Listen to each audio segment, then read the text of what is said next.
Hello guys, welcome to today's video. Today we're going to examine the best case scenario for the Republican Party in the Senate midterm election this November. Well, first of all, I would like to inform you that this scenario wouldn't necessarily become true and wouldn't probably become true in this November unless something big happens. But still, even if something big happens, I'm still not sure if the Republican Party can perform as I predict in this video. But anyway, let's start.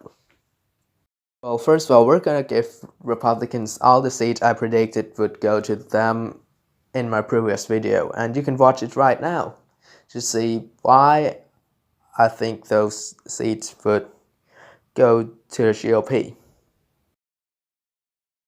So that gives the GOP at 54 seats, and now we're gonna see how many more seats the GOP can gain in their best case scenario. First of all, the GOP wouldn't be able to win any of the seats that are safe for the Democratic Party, of course.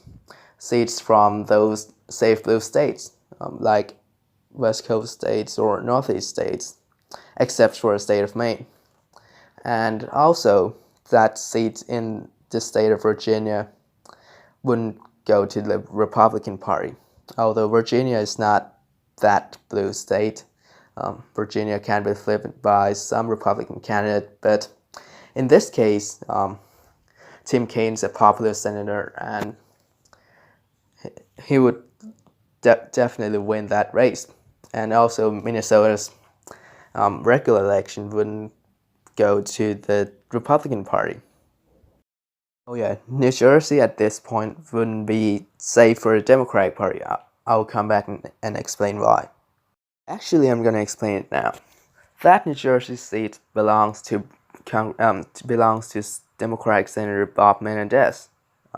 He had his corruption trial, but it ended in mistrial. But his approval rating is as of today is very low. It's negative. Only 34% of New Jersey voters favor him, while 38% disapproves him. So this would help the Republican Party, and I think the Republican candidate can appeal to some areas, some counties of New Jersey, and eventually win this seat. And now, I would say that the Republican Party has shots at gaining every seat left now, but I would like to talk about Florida first, because it will explain why every race left is safe for the Republican Party.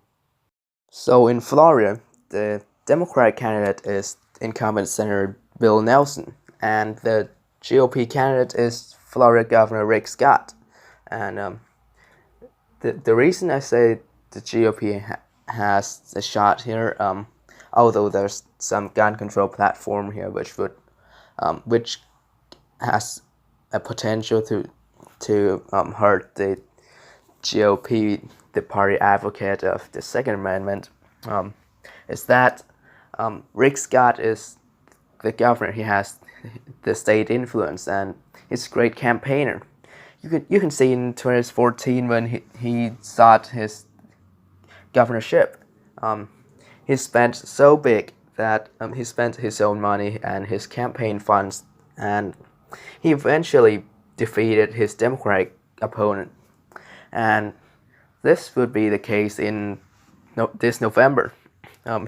He can spend big to beat Bill Nelson, and while he do that, the Democratic Party would be coerced into spending big in the state of Florida too, and that would divert their attention from spending in other states and divert their attention from campaigning, help other Democratic candidates in campaigning in other states.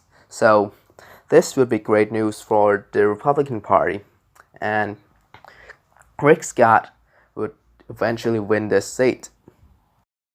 Actually, I think the Democratic Party would still win in New Mexico. No, in Nevada, the incumbent senator is Republican Dean Heller, so I'm gonna give him that seat. And in the state of Montana, I would give the GOP this seat too. This is a Republican state, although it has Democrat governor. It has Democratic Senator John Tesser, who's not that unpopular in his home state. He's quite popular there, but the GOP can spend and oust him. In the state of Minnesota, the special election, the GOP has a shot at flipping this seat. There's Republican trend in this state, and that trend could culminate in November and unseat Senator Tina Smith. In the state of Ohio, although Sherrod Brown, the incumbent senator, the Democratic senator, is popular and he has the incumbency advantage, the Republican candidate Jim Renocci has the potential to win this seat, and plus, President Trump won the state of Ohio in 2016 by 9% margin, if I recall correctly. But yeah, it's a big margin, so there's Republican trend in the state of Ohio, and that could help the GOP gaining this state. And in the state of Michigan and Wisconsin, the GOP has a shot at gaining the seats from these two states.